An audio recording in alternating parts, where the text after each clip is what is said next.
बिस्मिल्लाहिर्रहमानिर्रहीम। अस्सलाम वालेकुम स्टूडेंट, एक बार फिर मैं आपके सामने हाजिर हूँ फर्स्ट ईयर फिज़िक्स के चैप्टर 8 लेकिन लेक्चर नंबर 4 के साथ। हमने पिछले 3 लेक्चर्स के अंदर इस चैप्टर नंबर 8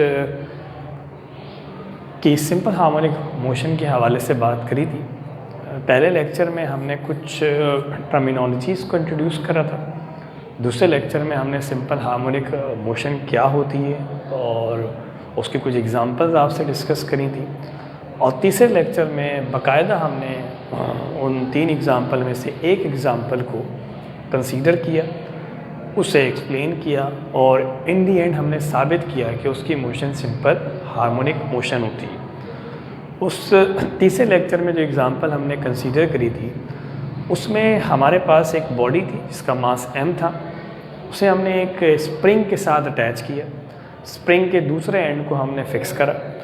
अब जैसे ही हमने उस बॉडी को एक हॉरिजॉन्टल सरफेस पे मूव करा के रिलीज़ किया तो उस मास स्प्रिंग सिस्टम ने वाइब्रेट करना शुरू कर दिया। अब ये तो तय हो गया था कि वो एक वाइब्रेटिंग बॉडी है लेकिन जब हमने उसके ऊपर मैथमेटिकल ट्रीटमेंट अप्लाई किया तो फिर फाइनली हमें एक ऐसा एक्सप्रेशन मिला जो सिर्फ तब मिलता है जब बॉडी सिंपल हार्मोनिक मोशन कर रही होती है। और वो एक्सप्रेशन क्या था कि उस मास स्प्रिंग सिस्टम का एक्सेलरेशन डिस्प्लेसमेंट के डायरेक्टली प्रोपोर्शनल आ गया जो कि इस एक्सप्रेशन में नज़र आ रहा है। और माइनस साइन इस बात की ज़मानत था कि जो एक्सेलरेशन है वो हर लिमिट टुवर्ड्स मीन पोजीशन है। और किसी भी बॉडी के लिए अगर वो सिंपल हार्मोनिक मोशन कर रही है, इन दोनों कंडीशंस का पूरा होना ज़रूरी है कि एक्सेलरेशन डिस्प्लेसमेंट के डायरेक्टली प्रोपोर्शनल हो और वो एक्सेलरेशन हर लिमिट टुवर्ड्स मीन पोजीशन। हमने ये कहा था कि जब आप माइनस साइन लगाते हैं तो इसका पुरानी फिज़िक्स में एक मतलब ये भी होता है कि ये दोनों जो हैं वो अपोजिट हैं। और हमने दिखाया था कि हाँ ये दोनों अपोजिट थे, लेकिन इस चैप्टर में और इस टॉपिक में हम माइनस साइन को लगाएंगे ज़रूर, लेकिन लिखेंगे ये नहीं कि ए और एक्स अपोजिट है, बल्कि लिखेंगे ये कि ए माइनस साइन बताता है कि एक्सेलरेशन हर लिमिट टुवर्ड्स मीन पोजीशन। अब ये माइनस साइन अगर ऑटोमेटिकली आ जाए तो बहुत अच्छी बात है, जैसा कि पिछली क्लास में हुआ था। लेकिन अगर ये माइनस साइन नहीं भी आता तो आप इसे खुद भी इंट्रोड्यूस करवा सकते हैं, लेकिन जब आपको यकीन हो कि एक्सेलरेशन हर वक्त टुवर्ड्स मीन पोजीशन या ए और एक्स जो है वो अपोजिट है, एक्स राइट है तो ए लेफ़्ट है और जब एक्स लेफ़्ट हुआ तो ए राइट हो। अगर आपको इस बारे में आप श्योर हैं और कन्विंस्ड हैं तो फिर आप माइनस साइन खुद भी इंट्रोड्यूस करवा सकते हैं। अब आते हैं आज के लेक्चर की तरफ। आज हमने सिंपल हार्मोनिक मोशन करने वाली दूसरी बॉडी को बहुत डिटेल के साथ पढ़ना है। और अगर मैं आपसे कहूं कि जो 3 एग्जांपल्स आपके कोर्स में हैं एफएचएम एग्जीक्यूट करने वाली, उनमें सबसे इम्पॉर्टेंट आज की क्लास है तो वो गलत नहीं होगा, क्योंकि जो पहली एग्जांपल थी मास स्प्रिंग सिस्टम की वो अक्सर न्यूमेरिकल में आती है और जो तीसरी एग्जांपल इंशाल्लाह अगले लेक्चर में हम देखेंगे वो थ्योरी में आती है। लेकिन ये जो दरमियान की एग्जांपल है जिसको आज हम पढ़ने जा रहे हैं ये थ्योरी में भी आती है, ये न्यूमेरिकल में भी आती है। इसका रीज़न भी बहुत पॉपुलर है और जब आप लैब करेंगे तो इसके 2 प्रैक्टिकल्स भी तो मेरे हिसाब से ये ऑल इन वन वाला मामला आएगा। तो ऑब्वियसली आज की क्लास में हमारे अपने आप से 2 सवाल होंगे। पहला सवाल तो यही होगा कि व्हाट इज़ सिंपल पेंडुलम, कि भैया सिंपल पेंडुलम होता क्या है। और जब इस सवाल का हमें जवाब मिल जाएगा तो फिर हम साबित करेंगे कि जो सिंपल पेंडुलम की मोशन होती है वो सिंपल हार्मोनिक मोशन होती है। और ये कब साबित होगा, हमें कब पता चलेगा कि ये साबित हो गया, जब ये एक्सप्रेशन आ जाए। अगर आज भी ये एक्सप्रेशन आ जाता है सिंपल पेंडुलम के लिए तो साबित हो गया कि सिंपल पेंडुलम की मोशन सिंपल हार्मोनिक मोशन होती है। ठीक है बच्चों, तो पहले आपको जवाब देते हैं पहले सवाल का कि सिंपल पेंडुलम क्या होता है। देखिए, पेंडुलम के बारे में हमारे बच्चों की एक गलत राय भी होती है, मैं चाहूँगा कि वो जहन से निकल जाए। वो क्या होती है हमारे बच्चे ये कहते हैं कि सर जब कभी भी किसी स्ट्रिंग को हम किसी बॉडी के साथ अटैच कर दें ये पेंडुलम, बस इसी को हम सिंपल पेंडुलम कहते हैं। ऐसा नहीं, सिर्फ इतना नहीं, बल्कि मज़ीद कुछ इसके अंदर कंडीशंस भी हैं। वो क्या है? देखिए, सबसे पहले तो ये बात दुरुस्त है आपकी कि एक स्ट्रिंग होना चाहिए। एक हमारे पास क्या होना चाहिए? स्ट्रिंग होना चाहिए। जैसे कि आपको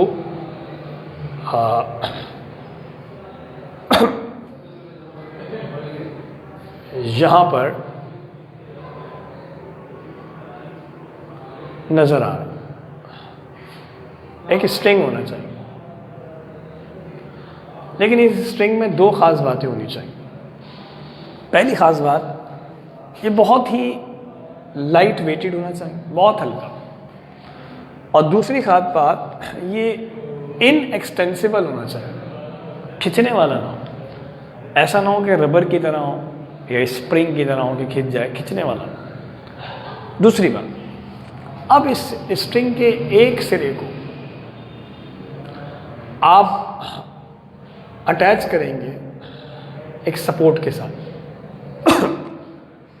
इस सपोर्ट के बारे में दो बातें हो कि जो सपोर्ट है ये फिक्स्ड हो। क्या हो? फिक्स्ड हो।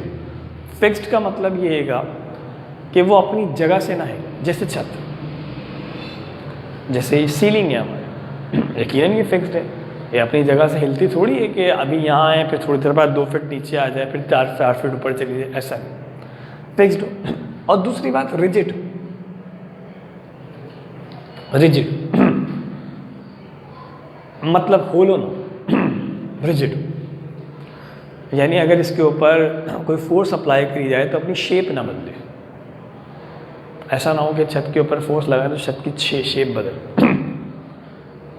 तीसरी और आखिरी बात, इस स्ट्रिंग के दूसरे एंड के साथ कोई बॉडी अटैच्ड, कोई बॉडी अटैच्ड जिसका कुछ मास हो। तो अब ये जो पूरी तरतीब है, ये जो पूरी अरेंजमेंट है, ये जो पूरा सिस्टम है, जिसमें सबसे पहली बात एक बॉडी है जिसका कुछ मास है, उसे हम अटैच कर रहे हैं एक स्ट्रिंग के साथ। स्ट्रिंग कैसा हो? लाइट वेटेड हो और इनएक्सटेंसिबल हो, ना खींचने वाला हो, खींचे नहीं। और इस स्ट्रिंग का जो दूसरा एंड है वो हम बांध दें एक फिक्स्ड सहारे के साथ। तो ये जो पूरी तरतीब बनी है, इस पूरी तरतीब को हम सिंपल पेंडुलम कहेंगे। अक्सर बच्चे बचपन में वाटर बॉल से खेलते हो, तो वाटर बॉल में क्या होता है, वो जो बॉल है वो बॉडी जिसमें वाटर होता है, एक बलून होता है जिसमें पानी डाल देते हैं। उस बलून को बांध देते हैं। वो एक, मैं धागा तो नहीं कह सकता, लेकिन आप कह लें कि स्ट्रिंग ही है, एक थ्रेड है, लेकिन वो रबर का होता है। और अक्सर बच्चे उसका दूसरा सिरा बांधते हैं अपनी किसी फिंगर के साथ, और फिर इस तरह से उससे वो फोर्स लगा रहे होते हैं। लेकिन क्या ये जो इस वक्त तरतीब या अरेंजमेंट है, क्या ये सिंपल पेंडुलम है? हरगिज़ नहीं। क्योंकि जो सपोर्ट है वो आपका हाथ है, लेकिन वो हाथ तो आपका खुद हिल रहा है। दूसरी बात है, जो स्ट्रिंग है वो एक्सटेंसिबल है, इनएक्सटेंसिबल नहीं है। स्ट्रिंग खुद खिंचता है, वो कभी एक्सपेंड करता है, एलोंगेटेड होता है, कभी कॉन्ट्रैक्ट करता है। एलोंगेशन में जाता है, कंप्रेशन में जाता है। तो जो हमने पेंडुलम को डिफाइन किया है, उसकी जो बातें हैं वो यहाँ पूरी नहीं हो रही थी वाटर बॉल, तो वो पेंडुलम नहीं। तो सिंपल पेंडुलम क्या होता है? एक ऐसा सिस्टम जिसमें एक बॉडी को एक बहुत ही हल्के और ना खींचने वाले धागे से इस तरह माना जाए कि धागे का दूसरा सिरा, डोरी का दूसरा सिरा किसी फिक्स्ड और रिजिड सपोर्ट के साथ बना हो। तो ये पूरी तरतीब, ये पूरा निज़ाम सिंपल पेंडुलम कहलाएगा। अब हमने क्या करना है कि ये जो सिंपल पेंडुलम है जो इस वक्त किसी जगह मौजूद हैगा, मैं इसे नाम दे देता हूँ ओ का। ये जगह भाई ओ है। मैं इसे यहाँ से उठाता हूँ और किसी नई पोजीशन पे ले जाता। लेट्स से यहाँ पर ये कोई नई पोजीशन है जिसे मैं ए कह रहा हूँ। क्या कह रहा हूँ? ए कह रहा हूँ।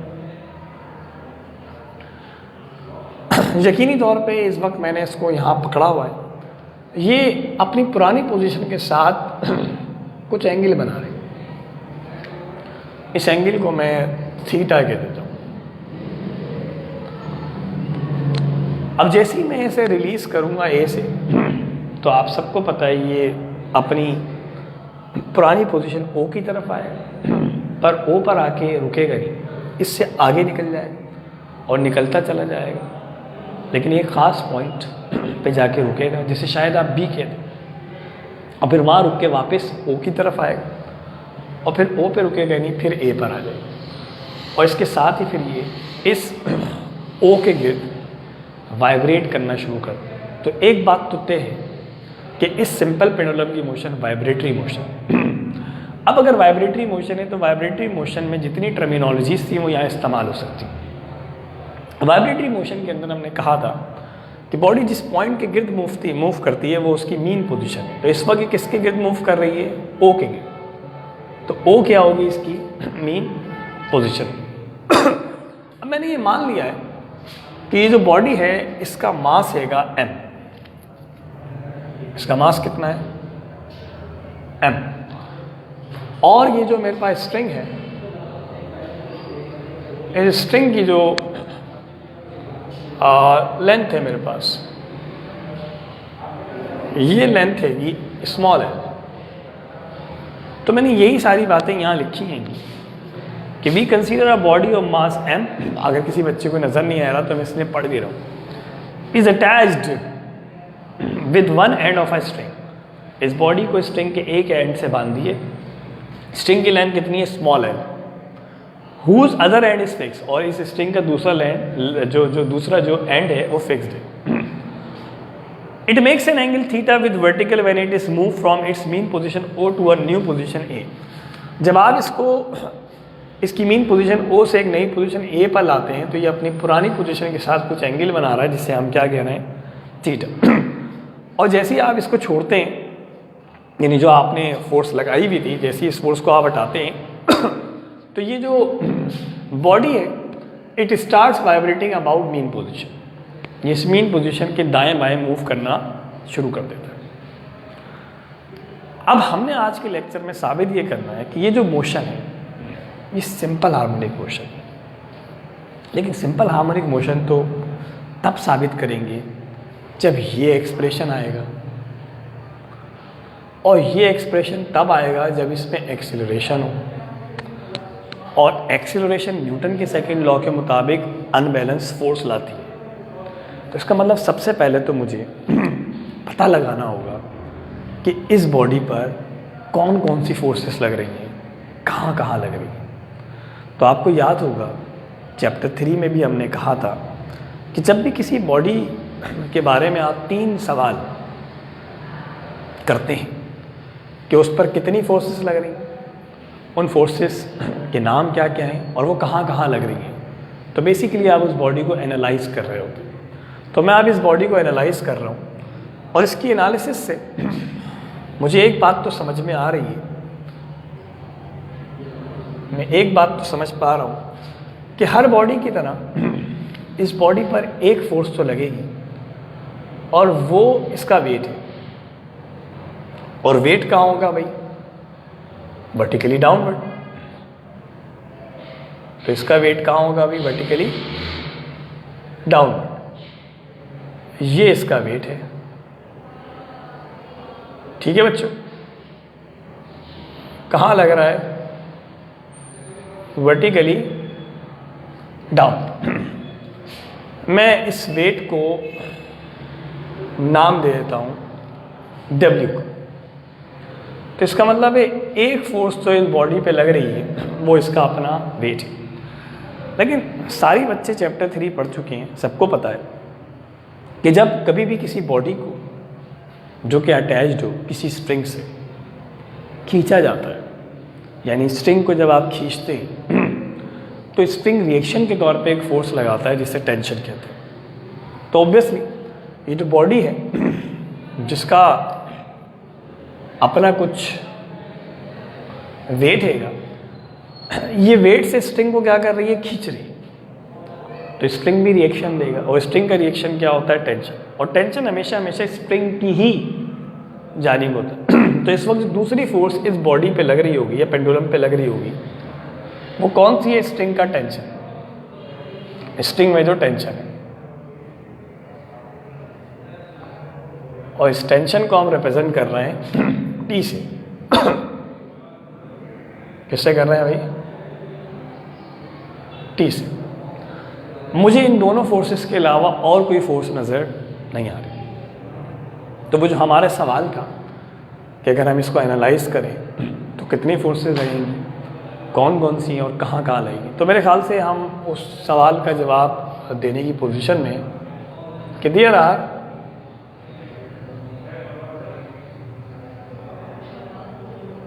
two forces acting on it, और यहाँ इट का मतलब है पेंडुलम। नंबर 1, वेट W, और नंबर 2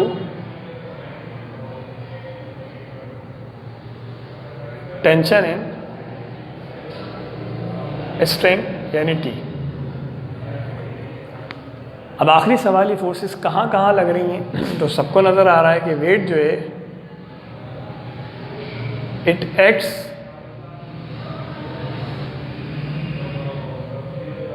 वर्टिकली डाउनवर्ड। सब देख रहे हैं कि वेट तो कहाँ लग रहा है, वर्टिकली डाउनवर्ड, लेकिन टेंशन कहाँ लग रहा है, it is acting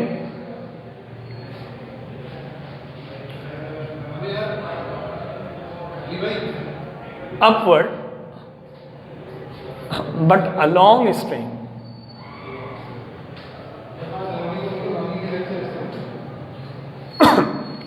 ये अपवर्ड लग रहा है लेकिन अलॉन्ग स्ट्रिंग लग रहा है। अब लेकिन मेरा और आपका तो सवाल यही था कि अगर तो इसमें एक्सेलरेशन है तो न्यूटन के मुताबिक वह एक्सेलरेशन कोई अनबैलेंस फोर्स ही प्रोड्यूस करेगी। तो हम तो उस फोर्स को ढूंढ रहे थे जो इसमें एक्सेलरेशन प्रोड्यूस करे, पर यहाँ तो दो फोर्सेस हैं। तो अब इनमें से कौन सी फोर्स है जो इस पेंडुलम में एक्सेलरेशन प्रोड्यूस कर रही है? अगर मैं इस सवाल को गौर से सोचूं तो जवाब बड़ा सीधा है, कोई सी भी नहीं। क्यों? क्योंकि न्यूटन अपने सेकंड लॉ में सिर्फ इतना नहीं कहता कि अनबैलेंस फोर्स एक्सीलरेशन प्रोड्यूस करती है, बल्कि वो कहता है अपनी ही डायरेक्शन में करती है, जिस डायरेक्शन में वो है उसी डायरेक्शन में करती है। अच्छा, अभी अब वो कौन सी डायरेक्शन है? ज़्यादातर वो डायरेक्शन वो होती है जहाँ बॉडी जा रही होती है। तो अगर इस बात को हम यहाँ पर अप्लाई करें तो जब हम इसको छोड़ेंगे तो ये बॉडी ना तो टी की तरफ जा सकती है ना डब्ल्यू की तरफ, बल्कि आप सभी जानते हैं ये बॉडी तो कुछ इस तरह से जाएगी, कुछ इस तरफ जाएगी, इस तरफ। ये तो ए से जाएगी अपनी मेन पोजीशन की तरफ। तो यकीनी तौर पे इसमें एक्सेलरेशन भी फिर कहाँ होगा? इसी तरफ होगा। तो ये बात तो नज़र आ चुकी है कि ये वाइब्रेटरी बॉडी है, और अब ये भी वाज़ा हो गया कि इसमें ये बॉडी जाना कहाँ चाह रही है? मेन पॉइंट की तरफ। तो एक्सेलरेशन भी कहाँ होगा? मेन पॉइंट पर। तो अगर आज डेरिवेशन में कहीं माइनस साइन ना भी लगेगा तो अब हम लगा सकते हैं, लेकिन उससे पहले हमें ये भी देखना है कि अगर ये मेन पॉइंट की तरफ जा रही है और इसका एक्सेलरेशन मेन पॉइंट की तरफ है, तो फिर न्यूटन के सेकंड लॉ के मुताबिक जो फोर्स एक्सेलरेशन प्रोड्यूस कर रही होगी वो भी मेन पॉइंट की तरफ होगी। लेकिन अगर यही दोनों फोर्सेस हैं तो इन दोनों में से तो कोई भी इस तरफ नहीं है जहाँ ये जा रही। इसका क्या मतलब है? इसका मतलब आप अच्छी तरह समझते हैं कि शायद फिर कोई और फोर्स भी हो जो हमारी आंखों से अभी तक ओझल। लेकिन अगर आप बहुत गौर करें तब भी आपको इस पेंडुलम पर इन दो के अलावा कोई और फोर्स लगती हुई नज़र नहीं आएगी। लेकिन अब ये तो बड़ा ही मौमा हो गया, ये तो बड़ा मसला हो गया कि अगर सिर्फ यही दोनों फोर्सेस हैं और कोई फोर्स नहीं है तो फिर तो बॉडी को या तो टी की तरफ जाना चाहेंगे या डब्ल्यू की तरफ, लेकिन इन दोनों में से तो कहीं भी नहीं जा रही बॉडी। तो फिर ऐसी सूरत में हमें कैसे पता चलेगा वो कौन सी फोर्स है जो इस बॉडी को यहाँ से मूव करा रही है? इससे पहले कि मैं इस सवाल का जवाब दूँ, अब यहाँ पर हमें इस लेक्चर को कुछ देर के लिए रोकना होगा। मैंने आपसे कहा था कि चैप्टर 2 जो है, जिसमें हम स्केलर्स और वेक्टर्स को पढ़ेंगे, जो अभी तक हमने नहीं देखा और उसकी अपनी वजूहात हैं, वो पहले बताई जा चुकी हैं आपको कि बहुत एब्स्ट्रैक्ट किस्म का चैप्टर रहेगा। शुरू की स्टेजेस के ऊपर उसको पढ़ाना मुनासिब नहीं है, लेकिन जाहिर सी बात है वो चैप्टर अगर नहीं पढ़ा तो कहीं ना कहीं उसके कॉन्सेप्ट जब इस्तेमाल होंगे तो वहाँ प्रॉब्लम आएगी। उस चैप्टर 2 में एक कॉन्सेप्ट है, वो ये है कि अगर आपके पास ज़रा यहाँ देखिए, कोई वेक्टर रहेगा, ये एक्स वाई एक्सिस है, और ये आपके पास कोई वेक्टर रहेगा ए, जो कुछ एंगल बना रहा है थीटा। तो जिस तरीके से आप शेप को तोड़ सकते हैं, काट सकते हैं, वेक्टर को भी तोड़ सकते हैं। जब आप एक वेक्टर को तोड़ते हैं तो फिज़िक्स में ये अमल रेजोल्यूशन या डीकम्पोजिशन ऑफ वेक्टर कहलाता है। जिस तरह शेप के टुकड़े सेव होते हैं, वेक्टर के टुकड़े भी वेक्टर होते हैं। तो अब किसी वेक्टर को कैसे रिजॉल्व किया जाता है उसका एक तरीका है। ये बात सीख लीजिए, उसके बाद फिर हम वापस आ जाएंगे। ये यहाँ की ही चैप्टर 2 की बात है, पर क्योंकि वो पढ़ा नहीं है तो उतना हिस्सा आपको अभी समझा देते हैं। जिस वेक्टर को भी रिजॉल्व करना हो तो उस वेक्टर से आपको 2 लाइंस बनानी हो। कितनी लाइंस? 2 लाइंस, जो 4 बातें पूरी कर रही। कितनी बातें? 4 बातें। पहली बात, पहली लाइन जिसे तोड़ना है उसकी टेल से बनाएंगे। ये ब्लू वाली देखो, किसको तोड़ना है? ए को, तो ए की टेल से। टेल का मतलब जहां एरो नहीं है। दूसरी बात, दूसरी लाइन जिसे तोड़ना है उसके हेड से, उसके हेड से। अगर शुरू की 2 बातें आपने सही तरीके से पूरी कर दी तो बाद की 2 बातें खुद ब खुद पूरी हो। बाद की 2 बातें क्या हैं? ये दोनों लाइन जो आपने बनाई हैं ये मिलनी चाहिए, इनकी मुलाकात हो। और चौथी बात, इनकी मुलाकात ऐसी हो कि जब इन 2 लाइनों को आप असल वेक्टर के साथ मिलाकर देखें तो एक राइट एंगल ट्रायंगल बननी चाहिए। क्या बननी चाहिए? एक राइट एंगल ट्रायंगल बननी चाहिए। तो अगर तो ये चारों बातें पूरी हो गई तो जो 2 लाइंस आपने बनाई हैं वो बेसिकली 2 कंपोनेंट हैं या टुकड़े हैं उस वेक्टर के, जिसको आप कुछ देर पहले तोड़ना चाहते थे। हाँ, अब जाहिर सी बात है, ये जो आपने लाइन बनाई है ये भी इस वेक्टर का एक टुकड़ा होगा, और ये जो ब्लू लाइन बनाई ये भी एक इसका टुकड़ा होगा। अक्सर लोग कहते हैं कि फिर इनके नाम क्या होंगे? तो लोग कहते हैं क्योंकि ये ए का टुकड़ा है तो इसके नाम के साथ भी ए आना चाहिए, और ये भी ए का है तो इसके नाम के साथ भी ए। लेकिन सिर्फ ए कह देने से तो बात नहीं बनेगी। कुछ लोग कहते हैं कि वो वाला कंपोनेंट है जो अलोंग एक्स एक्सिस है तो इसके कदमों में एक्स लिख दें, और ये वो वाला कंपोनेंट है जो अलोंग वाई है तो इसके कदमों में वाई लिख दें। तो हमने 2 बातें सीखी कि how can we resolve a vector, vector को कैसे हम तोड़ सकते हैं। क्या जवाब है इसका? By drawing 2 lines. कितनी लाइंस ड्रॉ करके? 2, जो कितनी बातें पूरी करें? 4। और दूसरी बात क्या सीखी कि अगर वो जो दोनों लाइंस आपने बनाई हैं उनमें से एक एक्स एक्सिस पे और एक वाई एक्सिस पे आ जाती है खुशकिस्मती से, तो एक के नाम के साथ एक्स लगा दें, एक के नाम के साथ वाई लगा दें। लेकिन अब आप बोलेंगे सर ये बात बीच में अचानक कहाँ से आ गई? हम तो बुनियादी तौर पे देख रहे थे कि वो कौन सी फोर्स है जो इसे कहाँ लेके जा रही है, मेन पोजीशन की तरफ वापस लेके जा रही है। वो कौन सी फोर्स है? हम तो उसे ढूंढ रहे थे। ये आप कहाँ आ गए? आइए अब ज़रा वापस अपने टॉपिक पे जा रहे हैं। हम तो चाह रहे थे कि इन दोनों में से ही कोई फोर्स हो जो बॉडी को मेन पॉइंट की तरफ लेके जा रही हो, लेकिन जब तस्वीर में इनकी डायरेक्शन देखी हम तो इनमें से कोई भी फोर्स हमें नहीं मिली जो उस तरफ हो जहाँ बॉडी जा रही हो। और हमने देखते ही कहते कि नहीं भाई, इस पेंडुलम को पॉइंट ए पर ले जाने वाली ना तो ये टी है ना ये डब्ल्यू है। तो आपने कहा सर कोई तीसरी फोर्स होगी। हमने बहुत ढूंढा लेकिन वो तीसरी फोर्स हमें नज़र नहीं आई। अब ये मैंने जैसा कहा था मौम्मा होगी कि ये दो भी नहीं है और कोई तीसरी भी नहीं है, लेकिन बॉडी तो कहीं और जा रही है, न टी की तरफ न डब्ल्यू की तरफ, तो कोई तो होगा।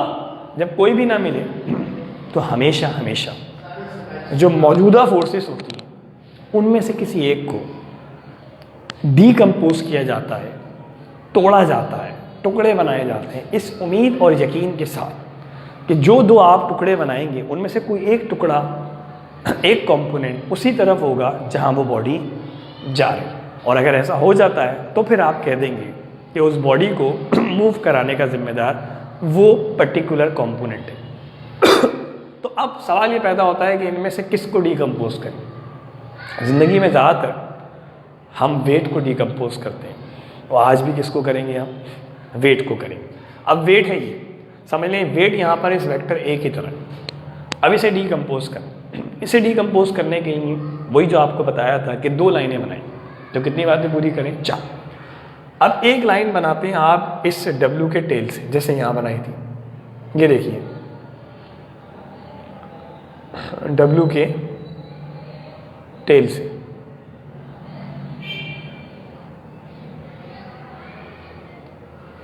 और एक लाइन बनाते हैं आप इस W के हेड से।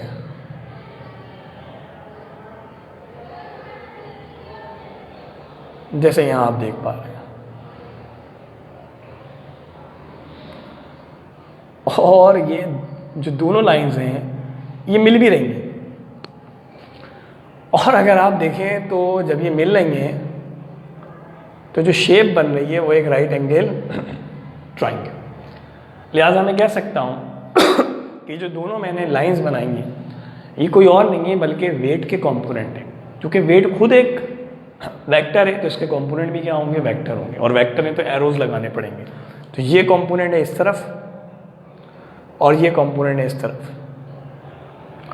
अब जाहिर सी बात है इनके नाम भी होने चाहिए। तो यहाँ तो नाम देने में बड़ी आसानी आई थी क्योंकि एक कंपोनेंट एक्स एक्सिस पर आया था और एक वाई पर, लेकिन यहाँ बड़ी मुश्किल है क्योंकि इन दोनों में से कोई भी ना एक्स पर है ना वाई पर। ऐसी सूरत में हम इन्हें डब्ल्यू एक्स डब्ल्यू वाई तो नहीं कह सकते, लेकिन कोई तो नाम देना पड़ेगा। तो लोगों ने कहा ऐसा करिए कि ये वाला जो कंपोनेंट है ये वाला है, ये देखिए ये जो डोरी है ये डोरी इसके पैरेलल है, पैरेलल। तो आप इसको नाम दे दें डब्ल्यू पैरेलल का, और कह रहे हैं देखिए ये वाला जो कंपोनेंट है वो इस डोरी के क्या है? पर पेंडिकुलर। तो इसको आप नाम दे दें डब्ल्यू पर पेंडिकुलर। किसका नाम दे दें? डब्ल्यू पर पेंडिकुलर। तो ठीक है, नाम तो हमने दे दिए, लेकिन अगर आप गौर करें तो जो एंगल यहाँ बन रहा था वही एंगल यहाँ भी बनेगा।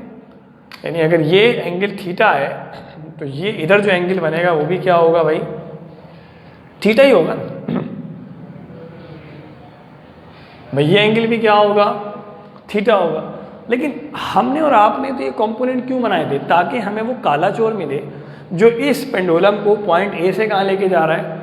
ओ की तरफ। शुरू के अंदर हमें दो चोर मिले तो थे, लेकिन वो काले चोर नहीं थे, क्योंकि जो दो चोर मिले थे डब्ल्यू एक इधर था जहाँ पेंडुलम नहीं जा रहा, और टी इधर था जहाँ पेंडुलम नहीं जा रहा। कोई तीसरी फोर्स भी नहीं मिली। तो हमने कहा कि भाई इनमें से किसी के कंपोनेंट बनाए, शायद कंपोनेंट में से कोई कंपोनेंट वहाँ मिल जाए जहाँ बॉडी जा रही हो, तब हम कहेंगे कि वो कंपोनेंट ही जिम्मेदार है इसे मूव कराने का। तो अब जो दो कंपोनेंट मिले, एक है डब्ल्यू पैरेलल, क्या पेंडुलम यूँ जा रहा है? नहीं। और दूसरा मिला है डब्ल्यू पैरेलल, तो क्या पेंडुलम डब्ल्यू परपेंडिकुलर की तरफ जा रहा है? मेरे ख्याल से जवाब मिल चुका है कि हाँ जनाब, जिस जानिब ये डब्ल्यू परपेंडिकुलर है पेंडुलम तो वहीं जा रहा है। इसका मतलब है इस पेंडुलम को पॉइंट ए से ओ पर ले जाने वाला कोई और नहीं है बल्कि डब्ल्यू का कंपोनेंट डब्ल्यू पर पेंडिकुलर, डब्ल्यू पर पेंडिकुलर। तो हमने सेकंड लास्ट क्लास में ये कहा था कि सिंपल हार्मोनिक मोशन करने के लिए एक रीस्टोरिंग फोर्स का होना ज़रूरी है। ये कौन सी फोर्स होती है? जो बॉडी को वापस मेन पॉइंट पे लेकर आए। तो स्प्रिंग के अंदर वो रीस्टोरिंग फोर्स थी स्प्रिंग की इलास्टिसिटी की वजह से। लेकिन आज तो हम कह रहे हैं कि डोरी को इन इलास्टिक होना चाहिए। तो अगर आज फिर ये पेंडुलम जो है वो वापस अपनी मेन पोजीशन की तरफ आ रहा है, तो आज वो रिस्टोरिंग फोर्स कौन सी होगी और किस वजह से होगी? आज यहाँ जो रिस्टोरिंग फोर्स है वो ग्रेविटेशनल रिस्टोरिंग फोर्स है, क्योंकि जब आप इस पेंडुलम को यहाँ से यहाँ लेकर आते हैं तो ये अगर ग्राउंड लेवल है तो ग्राउंड लेवल से जब आप किसी भी चीज़ को ऊपर ले जाएंगे तो ग्रेविटी चाहेगी वो वापस नीचे आए तो ग्रेविटेशनल फोर्स जो है वो इसे कहाँ लेकर आ रही होगी? नीचे ला रही है। यानी आज जो रिस्टोरिंग फोर्स होगी वो ग्रेविटी की वजह से होगी, जिसे हम ग्रेविटेशनल रिस्टोरिंग फोर्स कह सकते हैं। तो मैं अब ये बात कह सकता हूँ कि भैया जब हमने इस वेट को डीकम्पोज किया तो डब्ल्यू परपेंडिकुलर नाम का हमें एक कंपोनेंट मिला जो जिम्मेदार है इस पेंडुलम को इसकी मीन पोजीशन की तरफ लाने का। और जाहिर सी बात है जब ये इसकी मीन पोजीशन की तरफ ला रहा है तो यही इसमें क्या प्रोड्यूस कर रहा होगा? एक्सेलरेशन। वो कैसे होगा? क्योंकि जब मैंने इस बॉडी को पॉइंट ए पे पकड़ा हुआ था तो इसकी वेलोसिटी 0 थी। जैसे ही मैंने अपनी फोर्स हटाई, ये मूव करा, वेलोसिटी 0 से बदली, एक्सेलरेशन प्रोड्यूस्ड हुआ। वो एक्सेलरेशन किसने प्रोड्यूस किया? रिस्टोरिंग फोर्स ने। वो रिस्टोरिंग फोर्स कौन है? W perpendicular. ठीक है, तो अब मुझे किसी तरीके से पता लगाना है डब्ल्यू परपेंडिकुलर कितना होता है। ठीक है, मैं चाह रहा हूँ कि आप 1 मिनट जो है वो इसको ज़रा देखिए, ताकि अगर कोई बात जो है जो अभी आपको समझ में नहीं आ रही वो भी आपको समझ में आ जाए। जी भाई,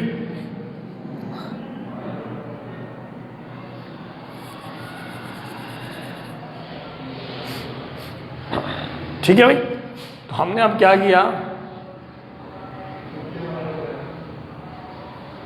We resolve weight into its two rectangular components। वो क्या है भाई? एक कंपोनेंट क्या है हमारे पास? W parallel. डब्ल्यू पैरेलल क्या है? It is acting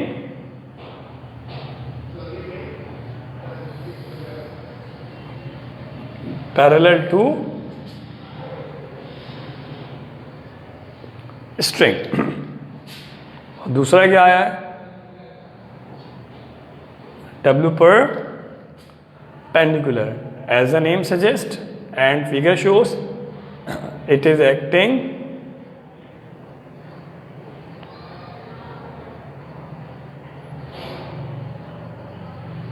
perpendicular to string। अब कुल मिला के इस पेंडुलम पर 3 फोर्सेस जो हैं वो लग रही हैं। एक टेंशन, दूसरे वेट के कंपोनेंट 2। क्योंकि जब कंपोनेंट बना देते हैं तो जिसके कंपोनेंट बनाए उसे आउट ऑफ द रेस कर देते हैं। तो जब आप कंपोनेंट लाएंगे तो डब्ल्यू को हटाना पड़ेगा। तो अब अगर देखें तो टेंशन है डब्ल्यू पैरेलल और डब्ल्यू परपेंडिकुलर। टेंशन और डब्ल्यू पैरेलल देखें दोनों बिल्कुल अपोजिट है और पेंडुलम दोनों में से कहीं भी नहीं जा रहा। तो इसका मतलब ये दोनों बराबर ये दोनों क्या होंगे? बराबर होंगे। तो मैं कह सकता हूं फ्रॉम फिगर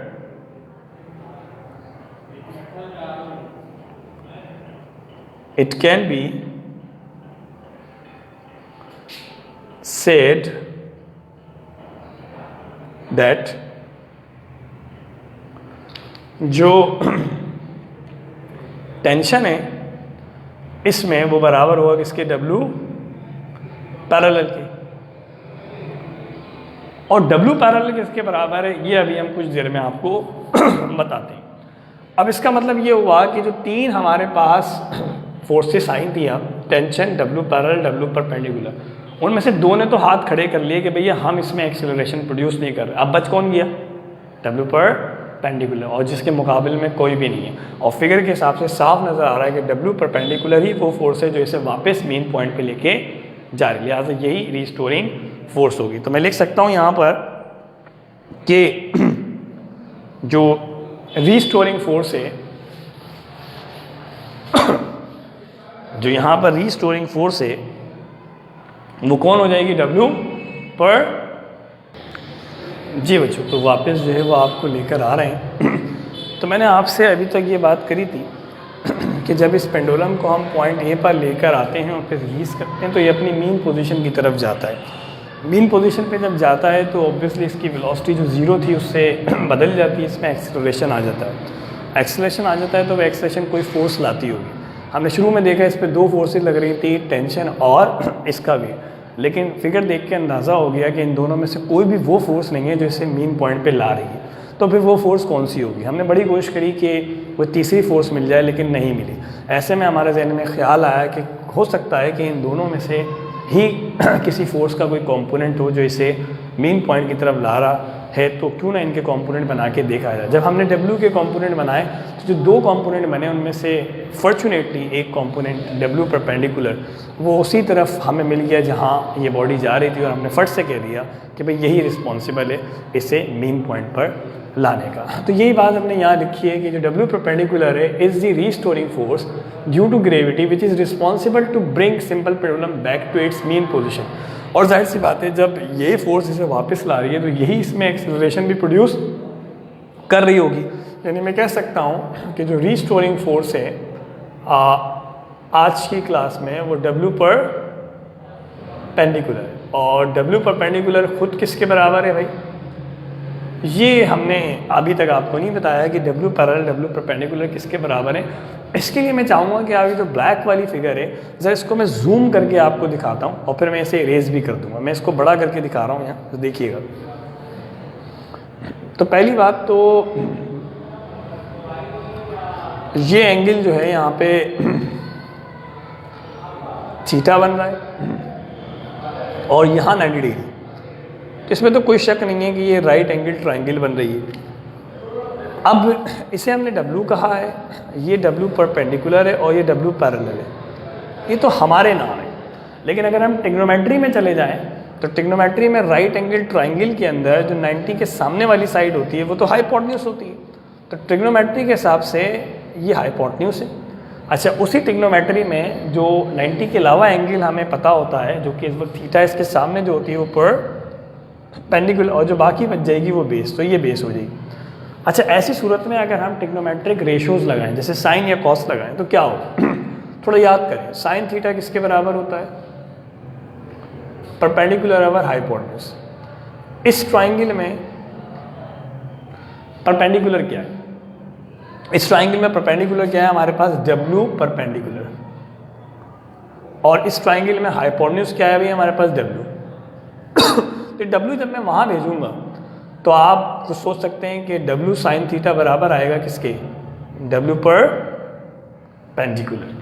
यानी मैं ये बात डायरेक्ट भी लिख सकता था, लेकिन आपको अब समझा के लिखिए कि W परपेंडिकुलर बराबर है W साइन थीटा के। अब आपने एक छोटा सा काम करना है, आपने कॉस की रेशो लगानी। जब आप कॉस की रेशो लगाएंगे तो वहाँ से W पैरेलल बराबर आ जाएगा W कॉस थीटा।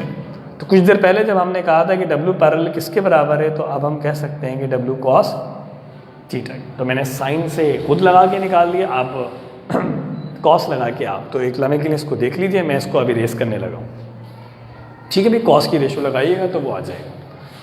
तो अब मैं कह सकता हूँ कि भाई W परपेंडिकुलर किसके बराबर है? W साइन थीटा के, और W खुद किसके बराबर होता है? mg के।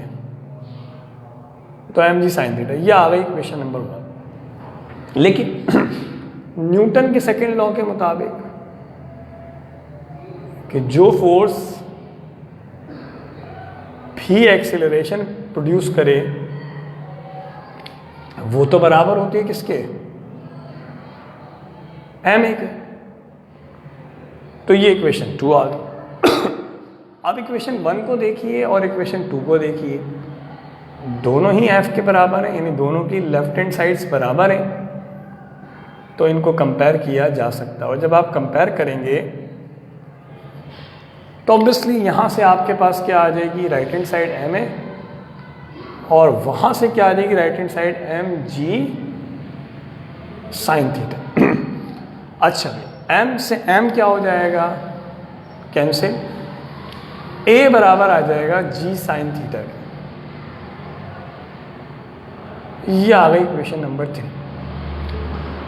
आप सभी बच्चे चैप्टर 10 जो है वो पढ़ चुके हैं। वहाँ आपने एक बात पढ़ी थी कि अगर हमारे पास एंगल बहुत छोटा हो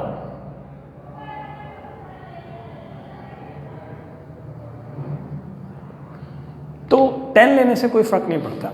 शायद वहाँ ये सवाल भी आपके जहन में आया हो कि क्या सर ये बात सिर्फ 10 के साथ है या किसी और ट्रिग्नोमेट्रिक आइडेंटिटी में भी ऐसा होता है। अगर नहीं आया था तो आज तो आ गया होगा।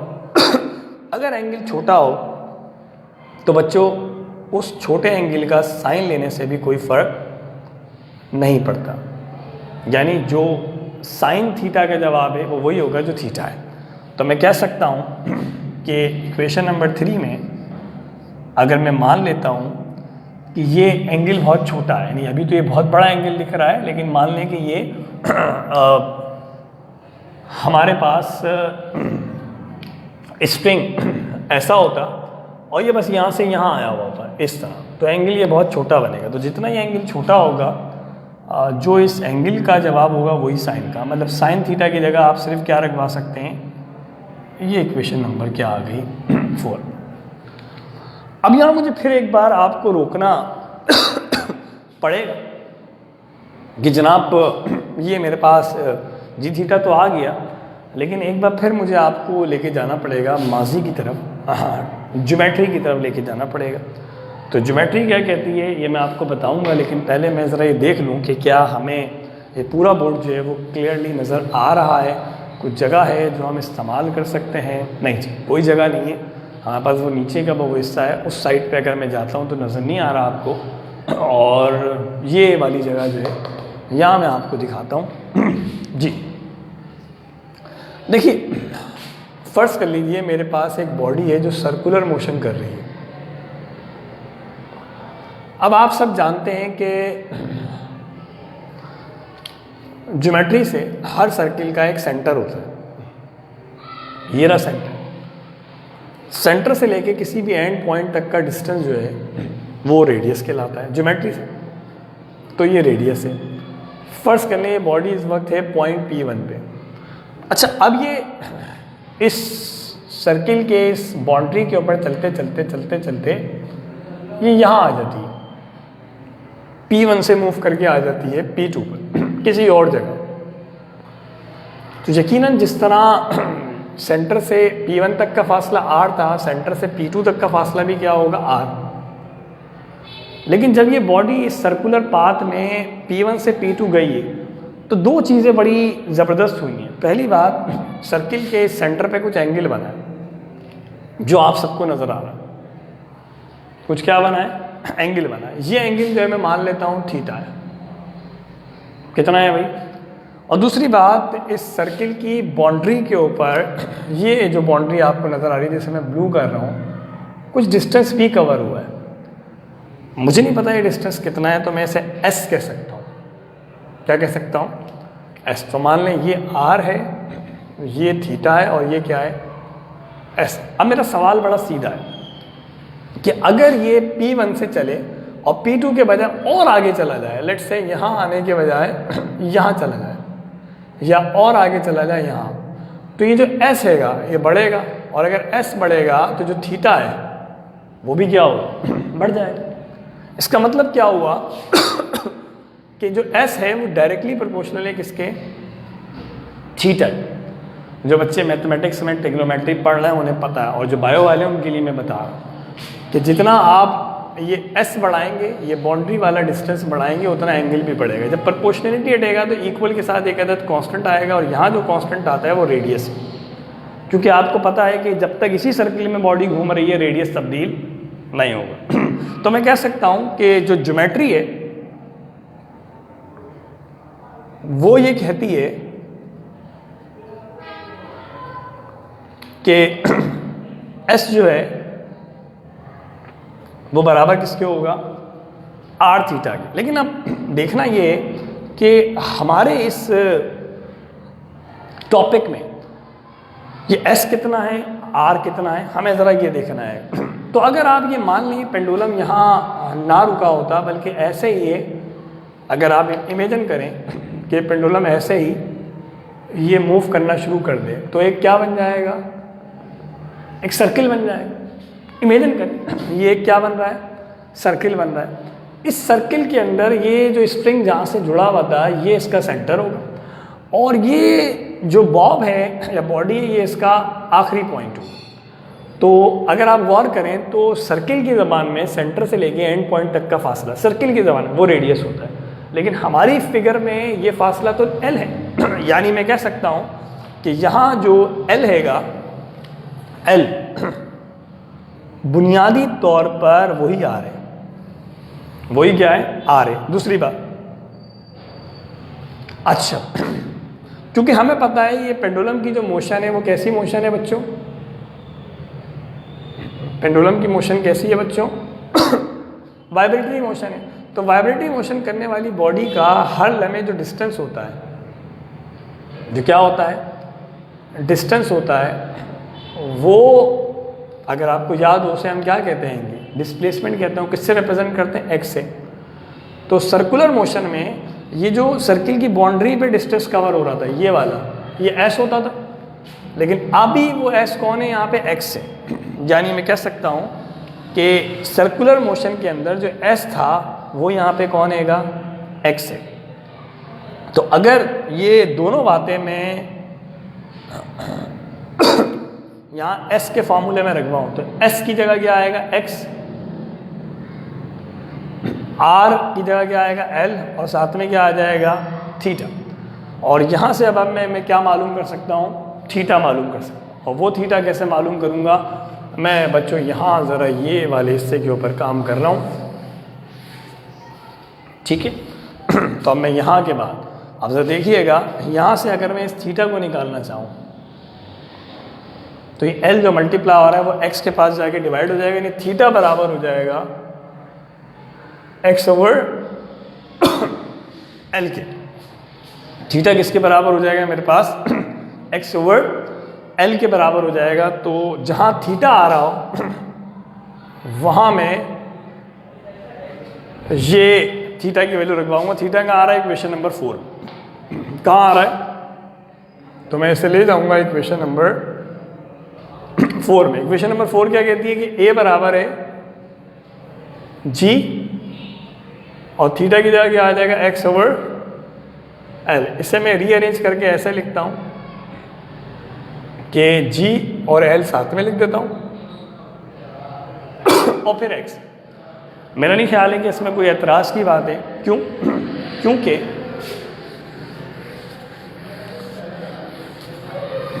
क्यों भाई, यहाँ एतराज़ क्यों नहीं है, इसलिए नहीं है क्योंकि मैंने इनको रीअरेंज तो किया है। हाँ, अब मैं यहाँ पर अपने पास से माइनस साइन लगा, अब आपको इतराज़ हो सकता है कि सर माइनस तो था नहीं, आपने माइनस कैसे लगा दिया। तो ज़रा देखिए डिस्प्लेसमेंट कहाँ है इसका, राइट साइड पे, लेकिन रीस्टोरिंग फोर्स कहाँ लग रही थी, लेफ्ट साइड पे। और रीस्टोरिंग फोर्स जहाँ लगेगी एक्सेलरेशन भी वहीं होगा, तो एक्सेलरेशन भी कहाँ होगा, लेफ्ट पे। तो साफ नज़र आ रहा है कि एक्स और ए अपोजिट है, और ए इस तरह एक्स के अपोजिट है कि ए टूवर्ड्स कहाँ है, मीन पोजीशन। तो जब आपको यकीन हो कि एक्सेलरेशन मीन पॉइंट की तरफ हो तो आप माइनस साइन जो है वो लगा सकते हैं। तो मैं यहाँ लिख सकता हूँ कि negative sign is introduced to indicate that acceleration is always directed towards mean position. अब आप और मैं ये बात जानते हैं कि जी भी कांस्टेंट है, और इस पेंडुलम की पूरी मोशन में इसकी डोरी की लेंथ तो नहीं बदलेगी ना, तो लेंथ भी कांस्टेंट है। तो जब एक कांस्टेंट डिवाइड होता है दूसरे कांस्टेंट से तो एक नया कांस्टेंट मिलेगा। तो मैं कह सकता हूँ कि जी ओवर एल की जगह कोई कांस्टेंट मिलेगा, और जब कांस्टेंट इक्वल हटता है तो प्रोपोर्शनैलिटी आता है। और अब इस प्रोपोर्शनैलिटी के आने से जो एक्सप्रेशन हमारे सामने आया है, this expression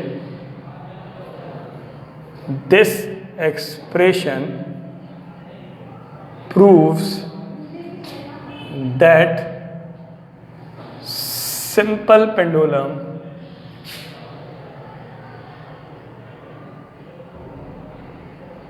executes simple harmonic motion for small swing.